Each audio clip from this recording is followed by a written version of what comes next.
Welcome back, everyone. Following the addition of new head coach Darvin Ham, many fans are wondering if Russell Westbrook will now be more or less likely to remain a Laker. We know that Darvin Ham has a reputation for working with and being able to handle star players, but does that really mean that they brought him in to try and make their poorly fitting Big Three work? And well, to be completely honest, I don't think that can be a 100% yes or no answer, or at least not yet anyways. At this very point in time, I don't think the Lakers are even sure if Westbrook will remain on their team. I mean, I imagine that they will at least attempt to find a good trade partner for him, but that does not guarantee that he will actually end up being traded. And if the reports can be believed, they do appear to be willing to keep him should they not be able to find a good trade for him. So with that in mind, I think they need to have a plan for their team both with and without Westbrook being a part of it.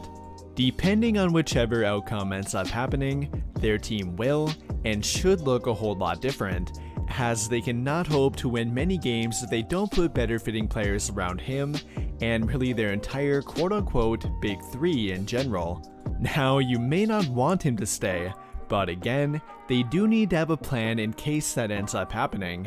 And in today's video, we are going to review 7 different free agents who I believe they should target if Westbrook remains a Laker. But without further ado, let's dive into the video. And free agent number 1 happens to be former Laker Ben McLemore.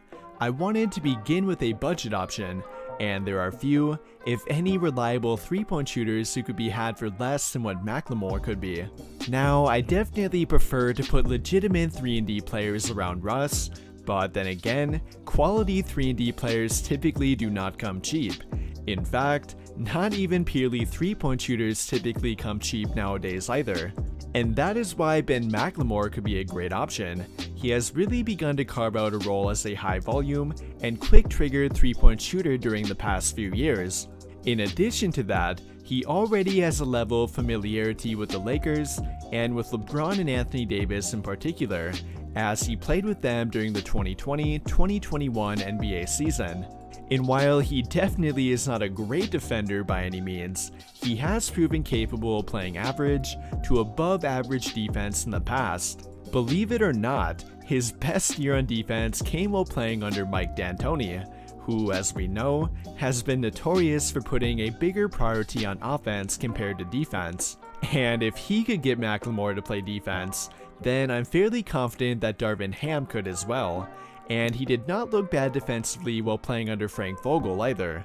But now moving on to free agent number 2, and here we have Gorgi Jang. Now, I know that you might be tired of me mentioning him already, as I think I have in 3 or 4 different videos now, but once again, he should definitely be a priority for them. And if they do indeed end up keeping Russ, then I believe he should be even more important for them, as keeping Russ would 100% make them a tax-paying team, or in other words, give them even less money to work with in free agency.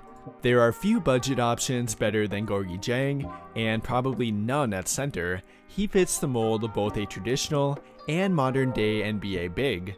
He can rebound, protect the rim, and be a lob threat like a traditional big, but he can also be a catch-and-shoot guy from beyond the arc and help provide additional space on the court like a modern-day one.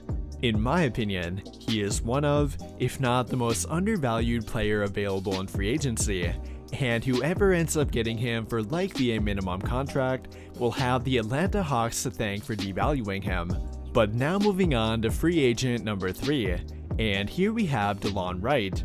You could really make an argument for targeting Delon Wright regardless of if Westbrook remains on the team or not, but I think he should be an even bigger priority if they keep him. And it really does not involve them playing together, even though they definitely could if you wanted them to. Delon Wright is in many ways the polar opposite kind of combo guard compared to him. When comparing him to Westbrook, who is not a good shooter, typically lacks energy on defense, is a big-time risk taker, and does not move well off the ball, Wright is pretty much the complete opposite.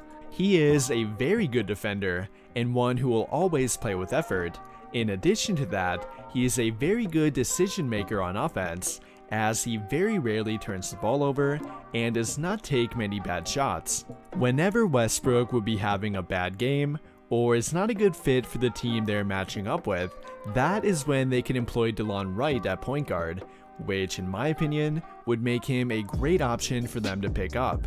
Now moving on to free agent number 4 though, and here we have Thomas Bryant, another former Laker, and one who actually is a former teammate of Westbrook as well.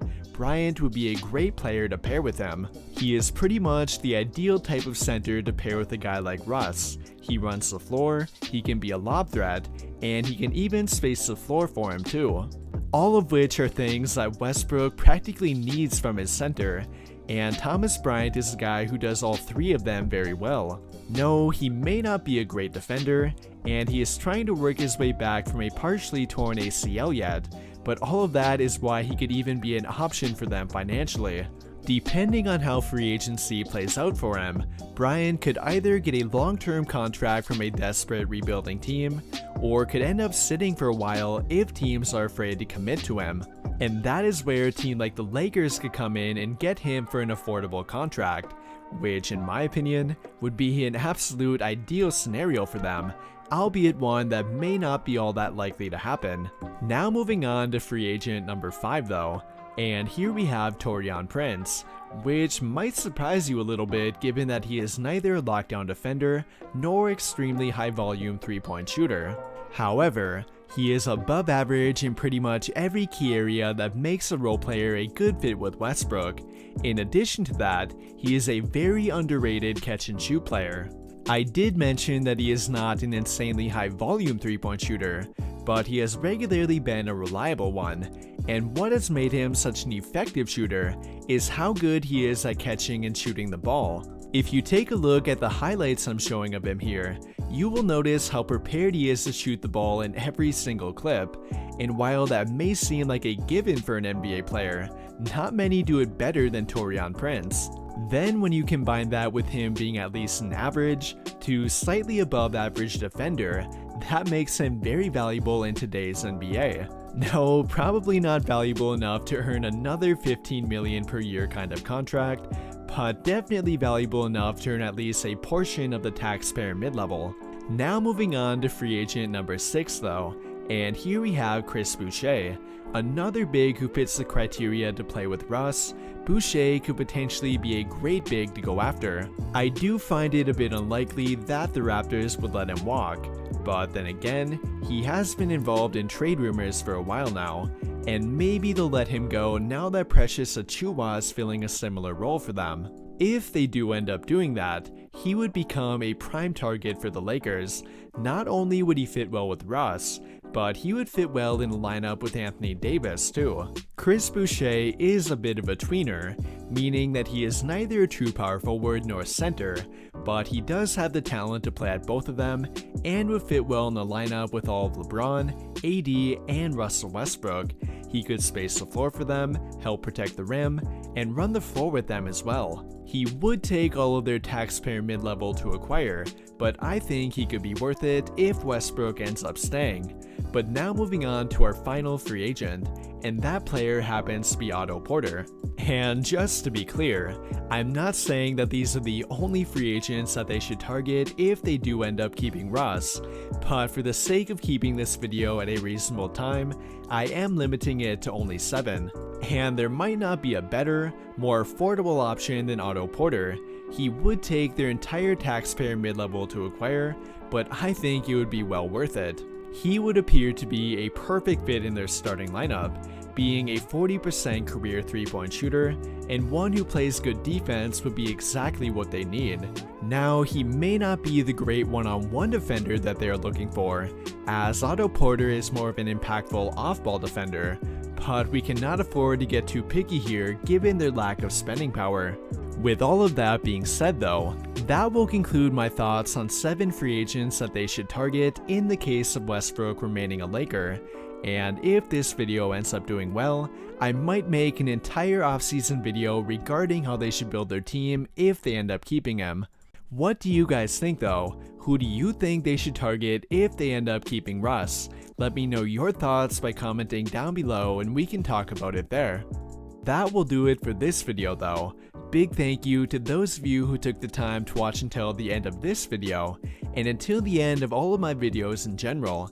I really hope you enjoyed it, and if you did, be sure to drop a like on the video, subscribe to my channel if you have not already, and turn on notifications to get notified right away when I drop a new video. But as always, thank you for watching and have a great day.